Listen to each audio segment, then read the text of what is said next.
ছেলেটার সাথে প্রথম আমার দেখা হয় একটা পাঞ্জাবির শোরুমে। আমি পাঞ্জাবির শোরুমে গিয়েছিলাম ভাইয়ের জন্য একটা পাঞ্জাবি কিনতে। ছেলেটাকে আমি খেয়াল করিনি। যখন পাঞ্জাবি কিনে বেরিয়ে আসছিলাম তখন ছেলেটা বলল, আপু আমাকে একটা পাঞ্জাবি কিনে দিবেন? পিছনে ফিরে দেখলাম 21 কি 22 বছরের একটা যুবক। আমি ছেলেটার দিকে তাকালাম, কারণ ছেলেটার কথা শুনে আমি ভারী অবাক হই। বুঝতে পারছিলাম না একটা অপরিচিত মানুষকে পাঞ্জাবি কিনে দিতে বলছে কেন।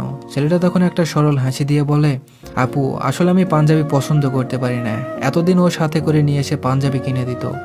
বুঝতে পেরে আমি বললাম, আজ উনি আসেননি? বলল না, আগামী সপ্তাহে ওর বিয়ে, তাই আসতে পারেনি।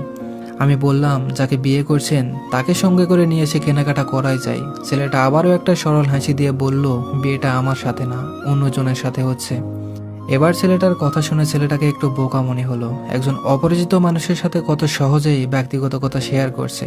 আমারও একটু কৌতূহল হলো সবকিছু জানার। আমি জিজ্ঞেস করলাম, তাহলে পাঞ্জাবি কিনে কি হবে? ছেলেটা বলল, ও বলেছিল আগামীকাল আমার সাথে দেখা করবে, আমি যেন পাঞ্জাবি পরে যাই, সেটা সে বলে দিয়েছে। ছেলেটার কথা শুনে বুঝতে অসুবিধা হচ্ছিল না যে ছেলেটা অতি সহজ সরল প্রচন্ড একটা বোকা টাইপের ছেলে।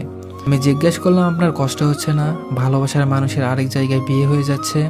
সে বলল, না, আমি এখনো বেকার, ওর বিয়ে করার মতো সামর্থ্য আমার নেই। আর ও বলেছে বিয়ের পর আমাকে এখনকার মতোই ভালোবাসবে, আর আমি চাই ও সুখে থাকুক। ও ভালো থাকলেই আমি ভালো থাকবো। ওর যে হবু বর, তার সাথে আমি কথা বলেছি, সে অনেক ভালো মানুষ। উর্মিকে খুব ভালো রাখবে আমায় বলেছে।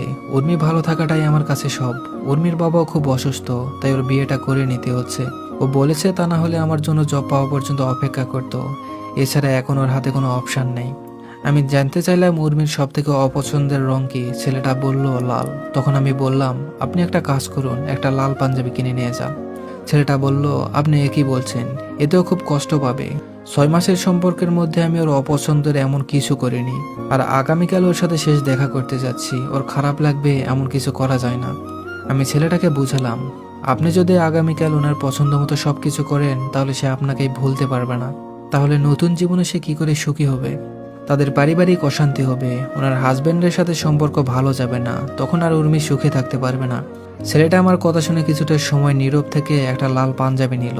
আমি পছন্দ করে দিয়েছি, একেবারে কটকটে লাল না, মেরুন। ছেলেটা যাওয়ার আগে নম্বর দিয়ে গিয়েছিল ইচ্ছে করেই।